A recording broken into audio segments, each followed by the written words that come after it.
e nobreza. Então, nós aprendemos sobre protocolos. No segundo episódio, nós aprendemos que a nobreza, ela carrega consigo chaves que abrirão portas poderosas.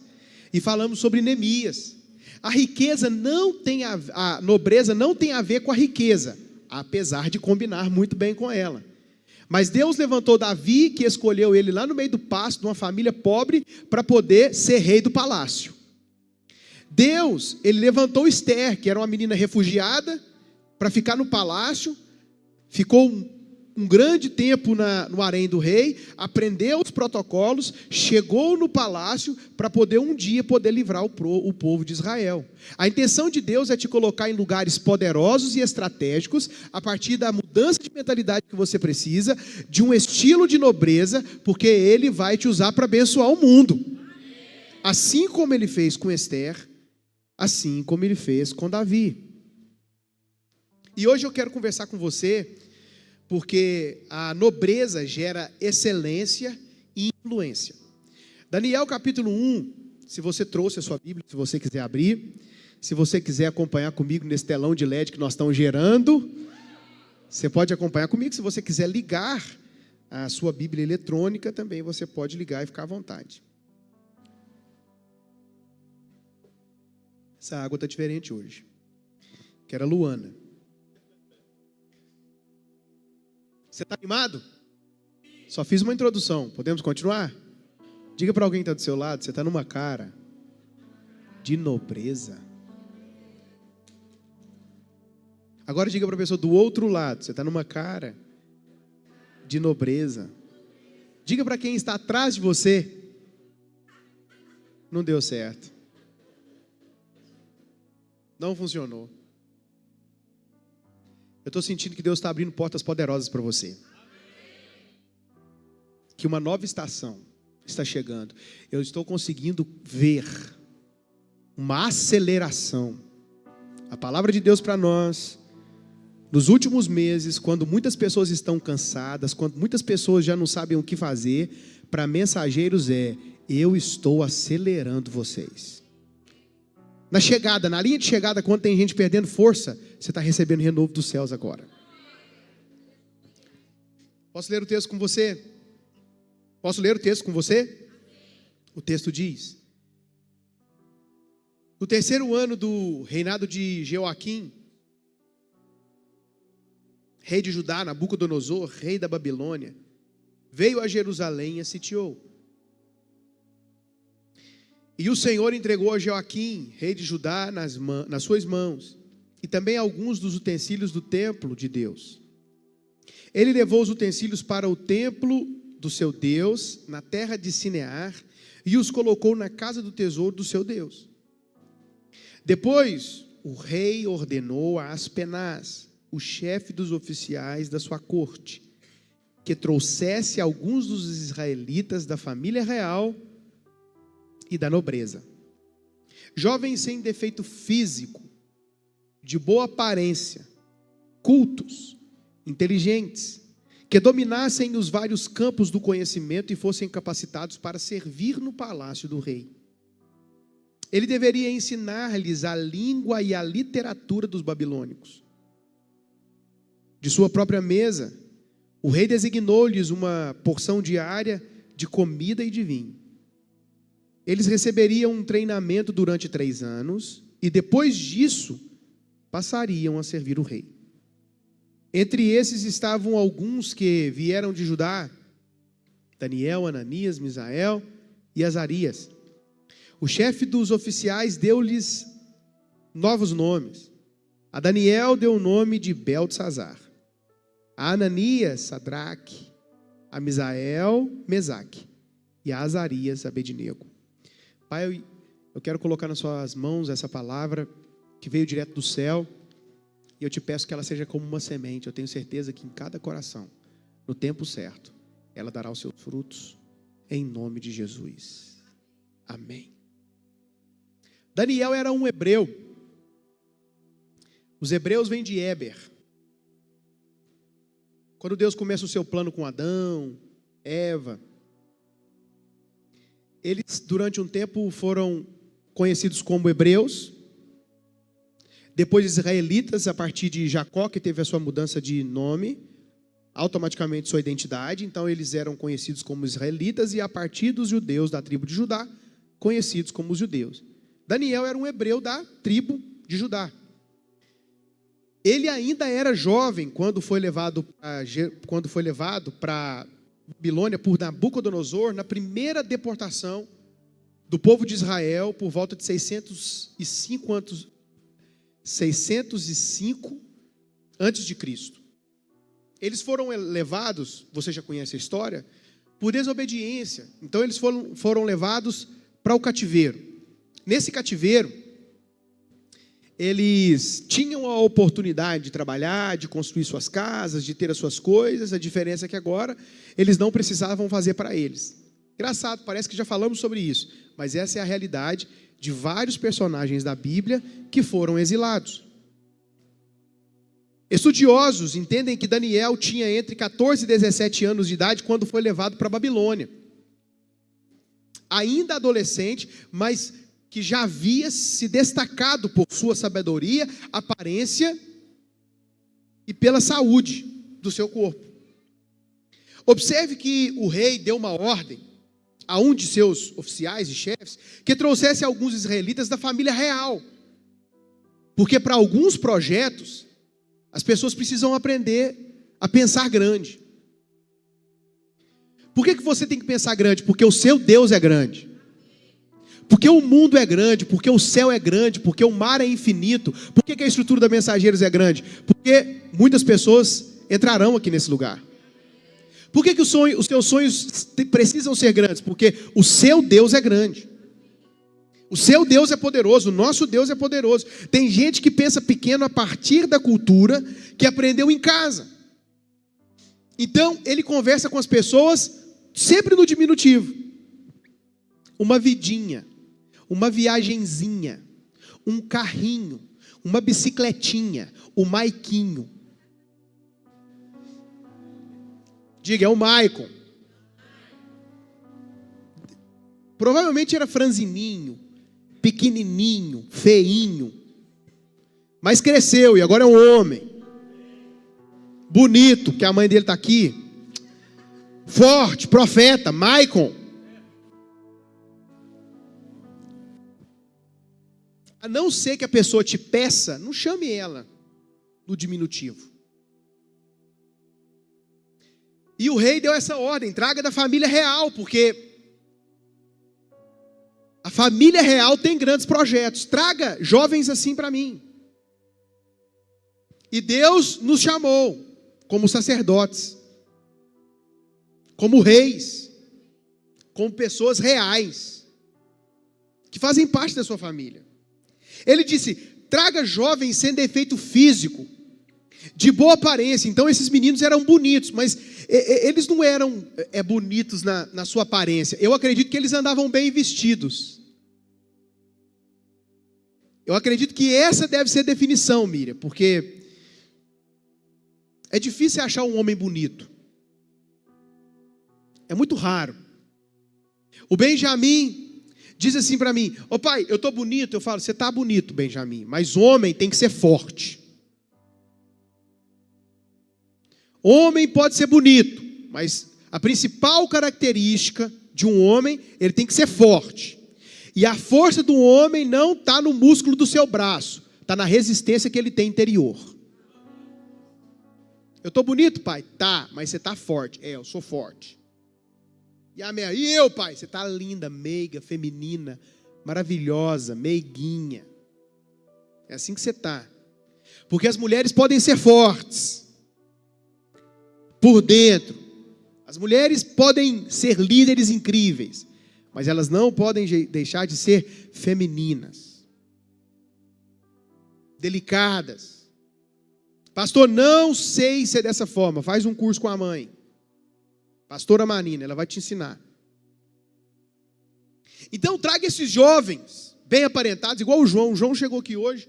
Não vou trazer ele aqui hoje, aqui na frente, não, senão ele vai ficar com vergonha. A namorada dele está vendo, vai casar, vai achar que eu estou expondo ele. Mas eu cheguei aqui hoje e falei, João, você está bonito, gostei do seu sapato. E ele já me fez um convite para ir a uma loja, irei. Traga jovens cultos. Versículo 4. Traga jovens cultos, inteligentes. Porque Deus, Ele pode te usar a partir do lugar que você veio. Ele pode te usar de iletrado. Ele pode te usar sem saber falar, sem saber se comunicar direito. Ele pode te usar como Ele usou Pedro. Porque Pedro não sabia falar direito. Existia nos dias de Jesus 2 tipos de grego. O grego mais refinado e o grego koiné. O grego koiné era o grego que Pedro falava, Simone. Qual que era o grego que Pedro falava? É mais ou menos igual ao mineirês. Porque nós somos da língua brasileira, mas tem um mineiro. O mineiro, você pergunta, fala para o mineiro, me dê 1 litro de leite. O que o mineiro fala? Dá 1 litro de leite. Pergunte um mineiro se pode colocar pó. Sabe o que ele fala? Pó, pó, pó? É assim ou não é? É assim que o mineiro fala. Nós temos um jeito diferente. Quase ninguém entende o que a gente fala, mas a gente entende. Pedro era esse cara, ele não sabia falar direito. E Deus usou ele. Colocou a chave da igreja no bolso dele. Um dia Jesus estava orando, voltou perturbado e falou: Pedro, nenhuma hora de prazo você pode orar comigo. O que está acontecendo, Pedro? Imagino eu, Pedro, naquela tempestuoso como ele era, ele disse: Jesus, mas tem mais discípulos dormindo, não é só eu que estou dormindo não, o senhor estava lá orando e eu estou dormindo, mas tem mais, porque tem gente que é assim, quando você cobra deles, eles falam assim: e os outros? Porque Jesus não falou com os outros, Jesus falou com Pedro. Mas quanto mais é dado, mais é cobrado. Estava sendo cobrado, mas não sabia que estava dormindo com a chave da igreja no bolso. Se está te cobrando mais, é porque sabe da capacidade que você tem de entregar mais. É porque sabe da capacidade que você tem de ser esticado. Por isso que você é mais cobrado. Por isso que você é mais exigido. Então Deus pode te usar como Ele usou Pedro. Às vezes iletrado. Foi Pedro que disse, andou com Jesus 3 anos e meio. Ele disse: Paulo escreve umas coisas difíceis de serem entendidas. Então eu disse, Deus pode usar você como usou Pedro. Na sua simplicidade e humildade. Mas foi Paulo, com toda a sua sabedoria e inteligência, que escreveu quase a metade do Novo Testamento. Então Deus pode te usar. Só que a responsabilidade de melhorar o seu intelecto é sua, para que você possa avançar para os lugares que Deus quer que você avance. Que eles dominem os vários campos do conhecimento e fossem capacitados para servir no palácio do rei. Eles receberiam um treinamento durante 3 anos, e depois disso passariam a servir. Engraçado, eles aprenderam 3 anos, os discípulos estiveram com Jesus durante 3 anos. Será que um tempo para um discípulo ser formado é 3 anos, Simone?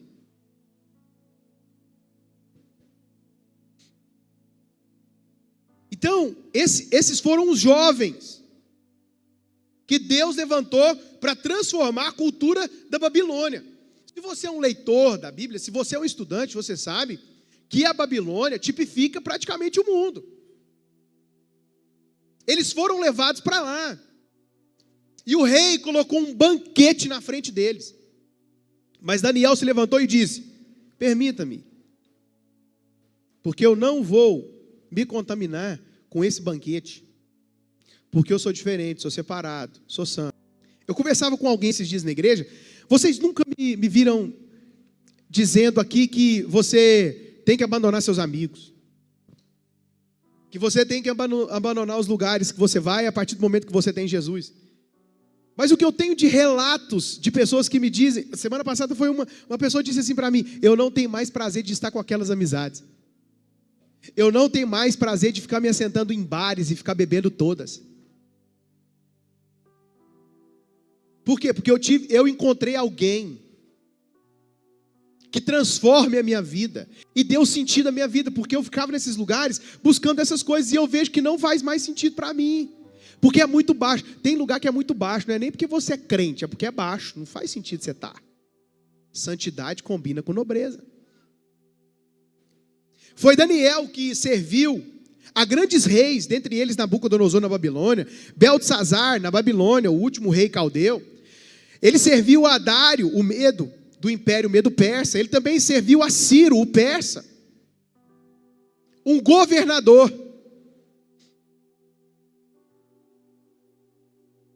Plantando a cultura do reino de Deus em um lugar caótico. Daniel era aquele que orava 3 vezes rigorosamente durante o dia. Ele abria, Juliana, as janelas da sua casa, olhava para Jerusalém, dobrava os seus joelhos e clamava a Deus para que Deus pudesse restaurar a sua nação. Os invejosos se levantaram, porque todas as vezes que você está construindo coisas poderosas, os invejosos levantam. Todas as vezes que você tem um grande empreendimento, invejosos irão se levantar. E eles vão tentar matar você. Se eles não puderem te matar fisicamente, eles vão tentar te matar emocionalmente, colocando você confinado dentro da sua casa. Não tenha dúvidas disso. Se você estiver se destacando nos seus negócios, eles vão tentar caluniar você.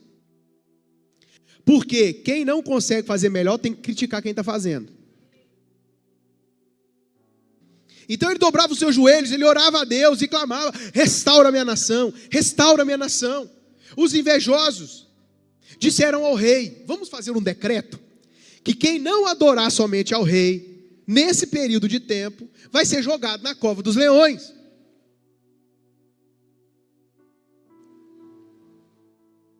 E o rei achou aquilo o máximo, porque agora eu seria adorado.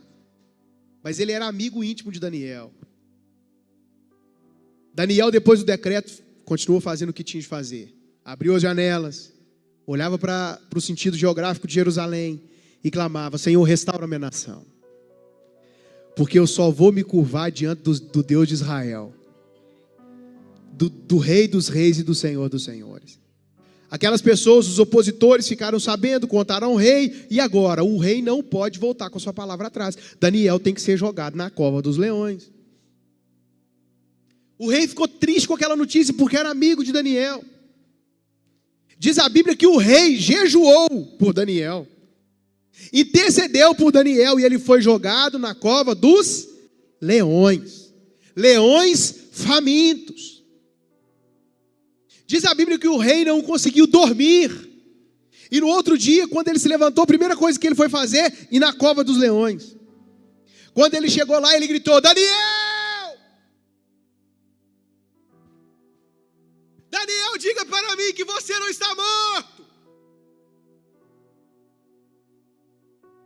Ouve-se uma voz: ó rei, o Senhor dos exércitos fechou a boca dos leões.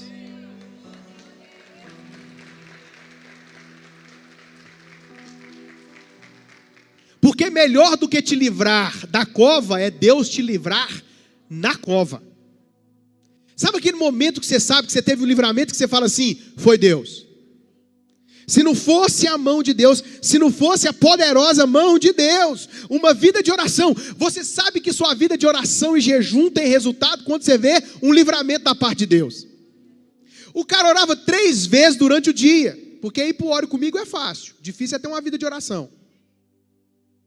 Diga para alguém que está do seu lado: boa noite. Ir para o Ore Comigo não é difícil não, difícil é entrar no relógio de oração de sua igreja. Tem alguém? E não é errado ir para o Ore Comigo não, incentivo você, vai mesmo, mas que ele seja um despertar para uma vida de oração. Mas não adianta sacrificar e não obedecer. E está na Bíblia. Sacrifício sem obediência é sacrifício de gente tola. E Deus o livrou da cova dos leões. É só coisa de Deus, isso é coisa de Deus, Miriam. Só Deus que pode fazer uma coisa dessas. E os homens da antiga aliança, homens e mulheres, sempre foram testados na sua fé. O tempo todo a sua fé está sendo testada, provada. O tempo todo tentarão colocar em xeque a sua fé. Os amigos de Daniel, Sadraque, Mesaque e Abednego, excelente opção de nome para meninos. fizeram um decreto que quem não adorasse o rei da Babilônia seria colocado na fornalha de fogo ardente. E aqueles homens disseram: nós não nos curvaremos a essa estátua, porque nós só curvamos diante de Deus. Ah, que palavra! Nós só nos curvamos diante do Deus de Israel, do Deus Todo-Poderoso. Fizeram o decreto. Onde eles foram parar, os amigos de Daniel? Na fornalha de fogo ardente. E agora? Esses homens serão mortos. E o rei ficou furioso, porque tem gente que é assim, elas sentem necessidade de ser adoradas, elogiadas, ovacionadas. Porque para a corda arrebentar, para a soberba entrar no seu coração, é isso aqui, ó. E é isso, esse é o desejo do diabo. Fazer você entrar pelo caminho da soberba. Então o rei ficou furioso, mandou colocá-los na fornalha de fogo ardente e mandou aquecê-la. Quantas vezes mais? 7. Alguém falou 100? Quantas vezes mais? Tem certeza? Absoluta? 7 vezes mais. E agora? O que vai ser feito desses homens? A fornalha representa seus dias de aflição. A fornalha representa aqueles dias difíceis da sua vida, que a temperatura sobe e parece que você não vai suportar. Que parece que você não vai aguentar. O choro dura uma noite e a alegria vem pela manhã. A gente fala isso numa leveza. Não, o choro dura uma noite, mas a alegria, ela vem ao amanhecer, ela vai chegar, ela vem. Você já experimentou sentir dor à noite? Você não dorme. Eu já fiquei internado vários dias. A mesma dor que eu tinha de manhã, no mesmo lugar, parece que à noite intensificava, de madrugada. De meia-noite até às 6, não passava. Você dorme durante o dia, mas não dorme na noite. E é comprovado cientificamente, fiquei sabendo hoje de manhã, que o sangue esfria e a dor intensifica. O choro dura uma noite, a alegria vem pela manhã. Dura uma noite inteira. Parece que não vai passar. Mas quando você acha que não vai suportar, o sol aparece. Começa a trazer brilho para a sua vida. Começa a trazer brilho para o seu dia. E quem te colocou na fornalha para morrer, vai ter que ver Deus fazer um milagre.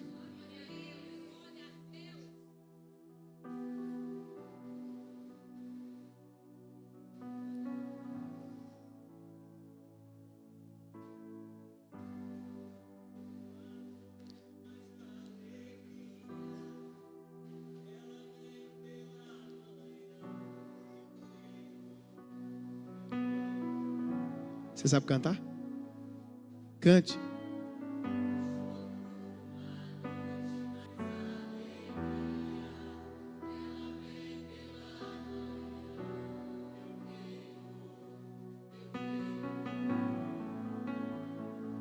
Aumente o volume da sua voz.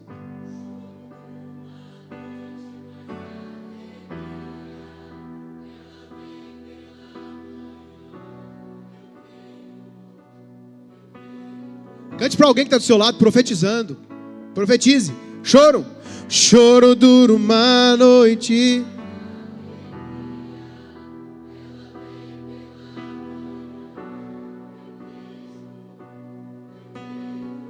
Aumente o volume da sua voz. Canta profetizando para alguém. Vai. Choro.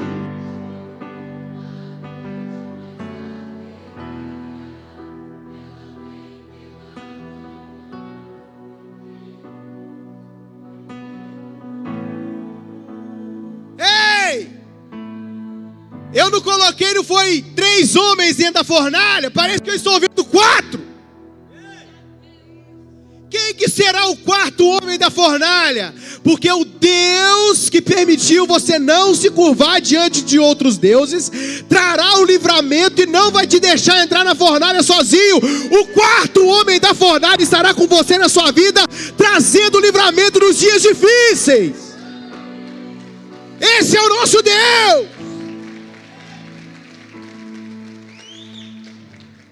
Esse é o nosso Deus. O quarto homem da fornalha que está com você nos dias mais quentes da sua vida. Parece que você não vai suportar, mas nem a roupa do corpo daqueles homens pegou fogo. Nem um cheiro de fumaça. Milagre. Tem gente olhando para você e falando, como pode?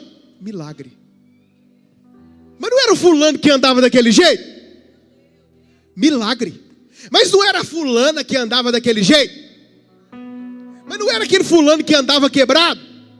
Não, você tem que falar mais alto, porque aí o pregador empolga. Mas não era aquele fulano que andava daquele jeito? Não era aquele que estava quebrando? Não era aquele que quebrou? Não era aquele que não casava? Não era aquele que vivia de psicólogo em psicólogo, psiquiatra em psiquiatra? Milagre. Como é que explica? Milagre não explica. Milagre é milagre. Não tem explicação, não tem lógica. Nunca vai entrar na cabeça racional de um ser humano aquilo que Deus tem para fazer na minha e na sua vida. Milagre. E todas as vezes que Deus quer fazer algo em uma localidade, em uma região geográfica, Ele manda um profeta. Ele levanta profetas. É por isso que você tem que entender que nobreza se expressa em sabedoria e excelência. Você tem que ser excelente em tudo que você faz. Excelência. Amor, você precisa colocar amor nas coisas que você faz. Tudo que vocês vão fazer, façam como se fosse para o Senhor. Você não está fazendo para o seu patrão.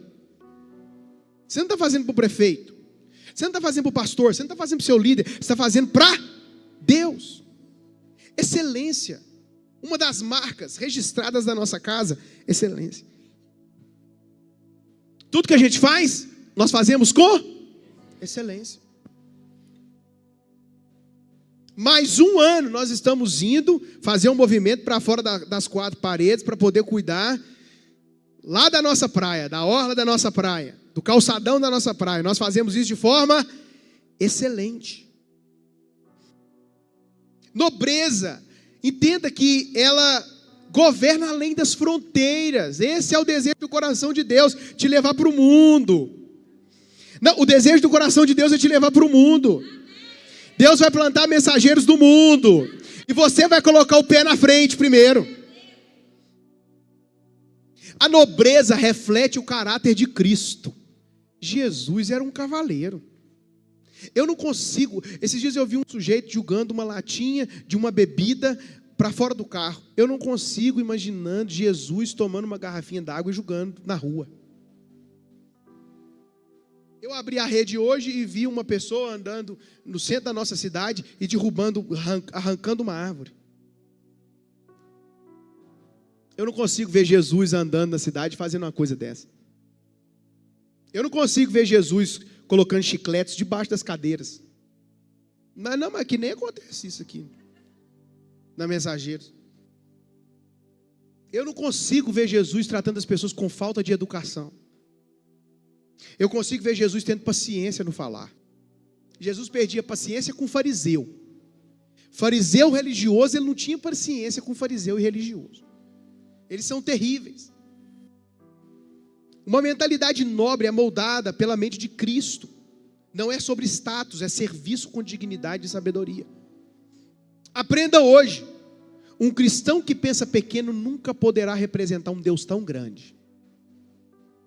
Tire os diminutivos da sua vida hoje. Você tem que pensar grande. Eu quero uma empresinha. Não, você tem que ter uma grande empresa.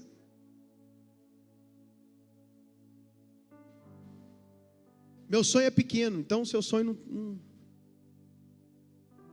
O que você sonha? Eu sonho em plantar um colégio cristão aqui na nossa cidade. O que mais você sonha? Eu sonho que você vai virar para o lado agora e cumprimentar pelo menos 2.000 pessoas. Cumprimente aí, pelo menos 2.000 pessoas. Esse é o meu sonho. Eu sonho em implantar mensageiros em outras cidades. Eu não queria, eu falava, Deus, não precisa, já está cheio de igreja, cada esquina tem uma igreja. Até eu ver o quanto nós somos saudáveis. Perfeitos? Saudáveis. O quanto nós somos uma família. Eu gosto das palavras de Jesus em Mateus capítulo 5, versículo 14. Vocês são luz do mundo. Não se pode esconder uma cidade construída sobre um monte. Impossível apagar uma luz que brilha. Impossível apagar a lamparina que tem azeite. E esse é o desejo do coração de Deus, porque você nasceu para brilhar. Não, vou falar de novo. Você nasceu para brilhar. E essa aqui não é uma frase de efeito, é a Bíblia que está dizendo: vocês são a luz do mundo, logo, nós nascemos para brilhar. É por isso que você tem que ser diferente. Se você mudar hoje, seus vizinhos vão sentir falta de você.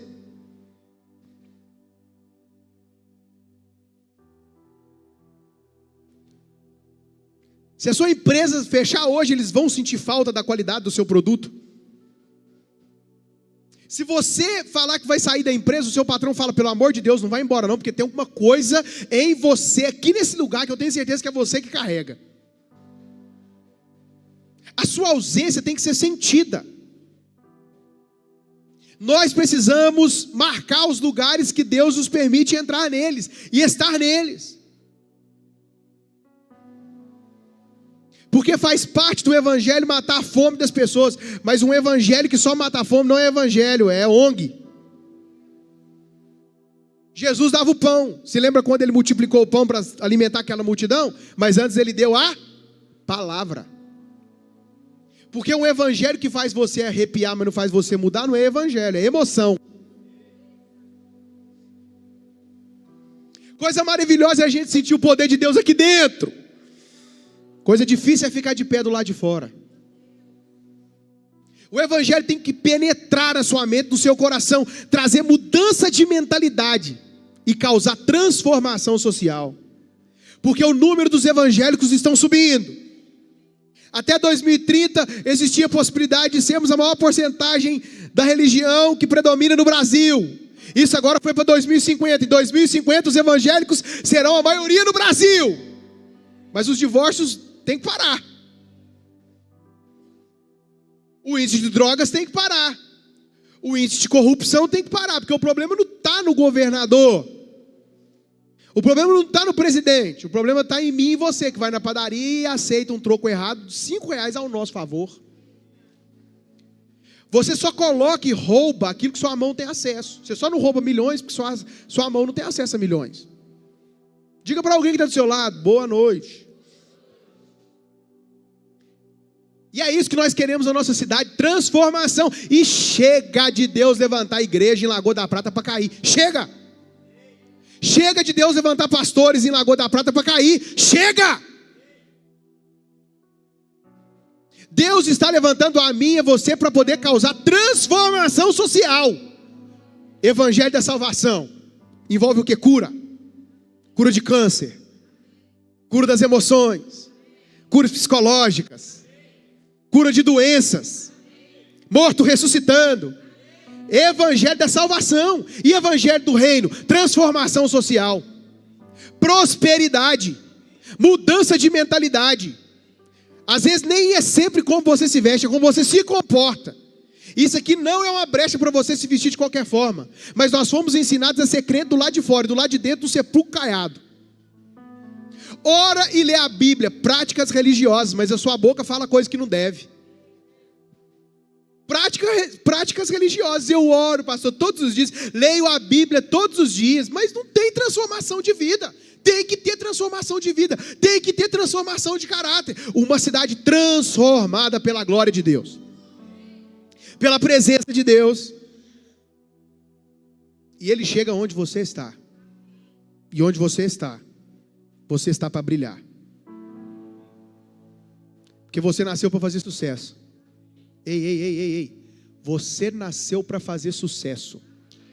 Do lado de cá. Você nasceu para fazer sucesso. Você vai fazer mais sucesso ainda o dia que você me encaixar na sua agenda para me ensinar a jogar tênis. Você sabia que tem um professor de tênis aqui, o melhor da cidade, na nossa casa? Levanta a mão aí que já vai ter gente que vai te contratar. Ele aí, ó. Me coloca na sua agenda. Escute, você vai fazer sucesso. Aí você fala assim, pastor, depende do que é sucesso na sua cabeça. Presta atenção. A farmácia que você mais gosta na cidade. Você chega lá e deixa qualquer um te aplicar uma injeção? Você sempre procura por alguém. Eu fui na farmácia, estava gripado, não estou mais, pode me abraçar. Precisei 3 dias para tomar a injeção. Levei o Benjamin comigo, para ele ver como que faz. E ele olhava para mim e falava, tá doendo? Não, pai. Eu, não, filho, tá não. Eu te trouxe para você ver, para você não fazer show. Porque o homem não tem medo de injeção não, Benjamin.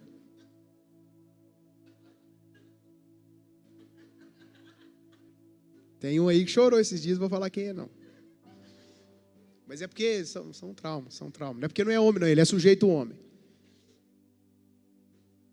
E aí eu cheguei lá e falei com o fulano, não vou falar o nome dele não, porque senão o cara não trabalha.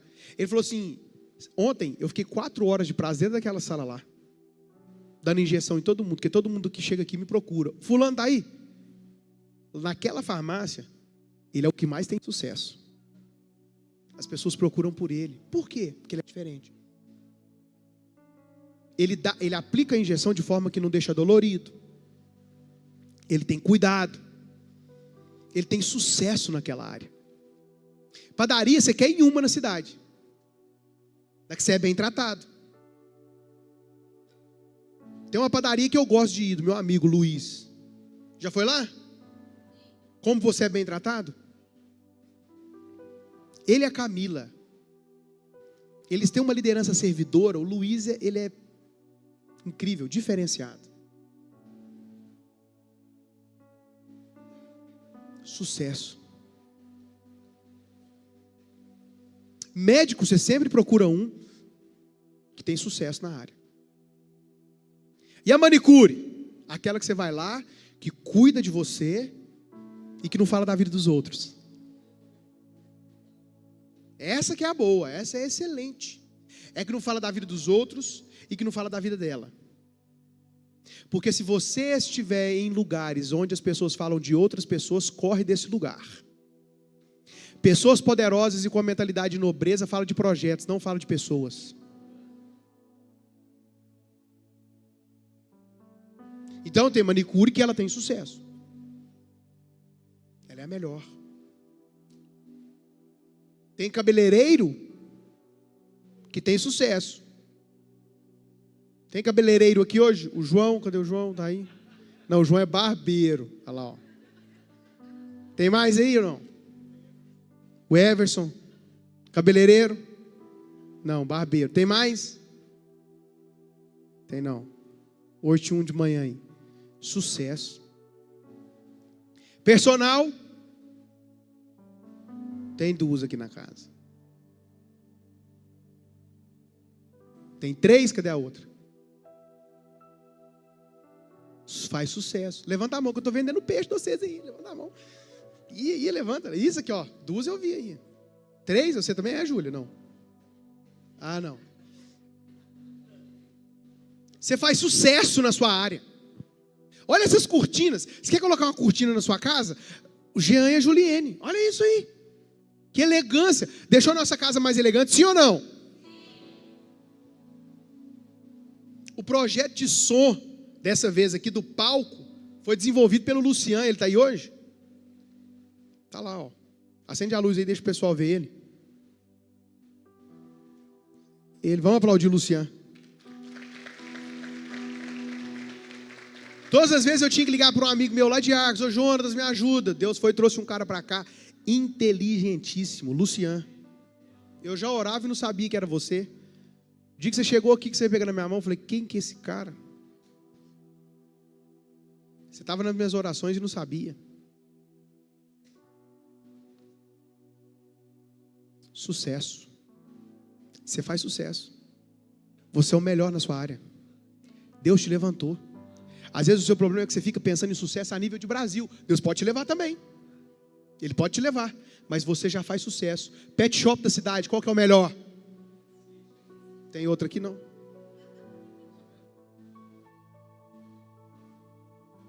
Pastores Bruno e Bruna. Tecladista melhor do que esse? Você como tecladista é um excelente profeta. A sua luz tem que brilhar. Porque se a sua luz não brilhar, você decepciona o seu pai.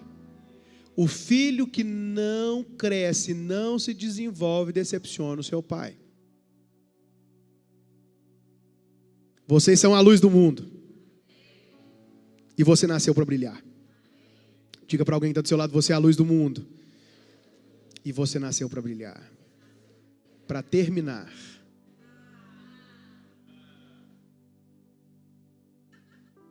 Teve um Be Brave aí, você viu? Diga, você nasceu para brilhar. Diga, você nasceu para brilhar. Porque você é a luz do mundo. Já não vai mais existir trevas, porque onde você colocar os seus pés, a luz de Deus estará.